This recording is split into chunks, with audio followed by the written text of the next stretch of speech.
Misha nichnas Adar marbim b'simcha. Chazal teach us that we are obligated to increase our simcha beginning on Rosh Hodesh Adar and continuing throughout the month because of all the great miracles that are about to happen to Am Yisrael. But what do Chazal mean exactly? It is not Yom Tov, there are no karbanot, we don't even say Hallel. In order to understand what makes Adar a month embodied by happiness, we must first understand what is meant by happiness and how this is similar to the simcha that the Torah commands us during the holiday of Sukkot.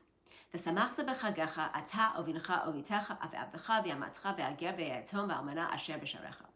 The Torah commands us to be happy, yet makes it clear that this happiness is achieved only by celebrating with others and by ensuring that we take care of the less fortunate members of our community.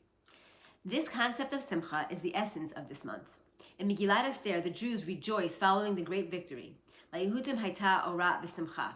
The Jews initially declared the day to be that of Mishteh v'Yom Tov, where we feast and give portions of food to our friends. But when Mordechai issues his written decree to eternalize the 13th and 14th day of Adar, he omits the description as a day of Yom Tov.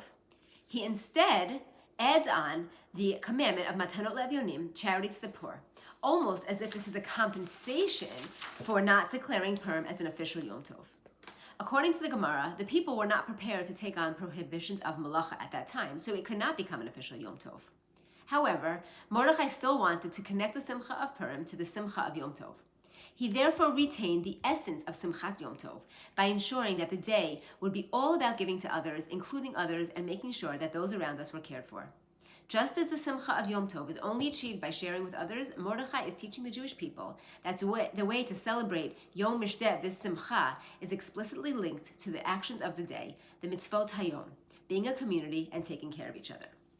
And this, in fact, helps us understand the other part of the phrase in Gemara. Chazal teach us, Misha nichnas av mimatin b'simcha. Chazal comment that just as we minimize our happiness in the month of Av, so too we must increase our happiness in the month of Adar. The complete antithesis to inclusion, caring for others, and rejoicing as a community is the very sinat chinam, the baseless hatred that brought about the destruction of the Beit HaMikdash. Comes Av to remind us what happens when we forget the lessons of Adar, when we lose our connections, when we no longer act as a community. Because of this, we lost our greatest treasure.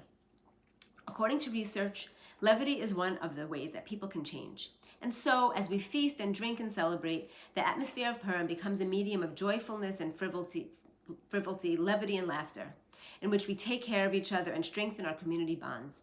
We pause in the moment and give tzedakah to the needy, and we give portions of various foods to our friends. We feast together, and we rejoice. Purim ends. Immediately we turn to thoughts of Pesach. But we are ready. We have changed. We understand what we must do to bring about the redemption. And so the first thing we do as we sit down at our Seder is to invite in a guest, to make sure everyone has a place to be. Ha lach ma'anya.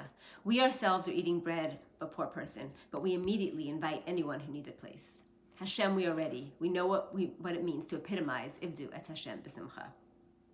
May we fill our lives with simcha, peaking with the joyous and jovial celebration of Purim and the fulfillment of the mitzvot of the day in order to strengthen us as a nation and bring about the complete Avat Yisrael, and with Hashem's help, see the ultimate Gula. Chodesh Tov.